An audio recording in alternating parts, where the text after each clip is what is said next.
The first Iron Man film is not only looked at as one of the best MCU films, but one of the best superhero films in general. It spawned the modern day Marvel Cinematic Universe, and thanks to a now iconic post-credit scene, established the now popular shared universe trend we're seeing with a lot of movie franchises. Now we look at the scene knowing that the other superheroes Nick Fury referenced were Captain Marvel and Captain America, but that almost wasn't the case, and in fact this scene almost referenced iconic Marvel characters that would have changed the current MCU as we know it. A few days ago, Kevin Feige revealed an alternate version of this post-credit scene that'll be included in Marvel's Infinity Saga box set, which includes all 23 MCU films. However, instead of having to wait to see this scene through the box set, it is available online, which the link to this alternate scene is included down below. The scene plays out exactly like the final version in film, with a few lines of dialogue changed where Fury references Spider-Man, the X-Men, and the Hulk. While he doesn't say the name of these heroes, anyone who knows anything about comics can understand that radioactive bug bites reference Spider-Man, mutations reference the X-Men, and gamma rays reference the Hulk. The reference to the Hulk isn't the craziest or the most important to this scene, considering the second film in the MCU, The Incredible Hulk, released shortly after Iron Man 1. But before the recent Disney-Fox merger, Fox owned the X-Men film rights, which explains why none of the X-Men characters have appeared in the MCU yet, with one small exception. And although Sony still does own the film rights to Spider-Man, years later we did end up seeing a sharing between Disney and Marvel that allowed Spider-Man to appear in the MCU, which was short-lived. So the fact that back in 2008 there was almost a scene in the MCU that referenced characters not available to Marvel at the time is huge, considering how those film franchises were doing at the time. Sony released Spider-Man 3 a year prior with no indication of a reboot, and the Fox X-Men franchise was still doing their own thing. So given how serious these references were, if this ended up being in the final film, that would have meant that the MCU really began in 2000 with the original X-Men film, which there's always the chance that Marvel could have rebooted the X-Men and used their own version of the characters, but then again there was already an established universe present at the time. However, there is the chance that Fury's dialogue was just a nod to the fans like we've seen in Spider-Man 2 with Doctor Strange, but you have to think about the type of person that Nick Fury is, and honestly, if this turned out being in the final version of the film, then I definitely think that these references were more than Easter eggs. And if you want to learn more about how Spider-Man was almost in the MCU back in 2008, then you can check out a video I made a few months ago on a scrap cameo idea for the Incredible Hulk.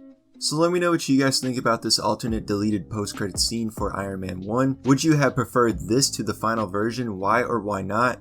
Let me know in the comments below. Thanks for watching. Be sure to subscribe, follow my social medias, and I will see you guys again in my next video.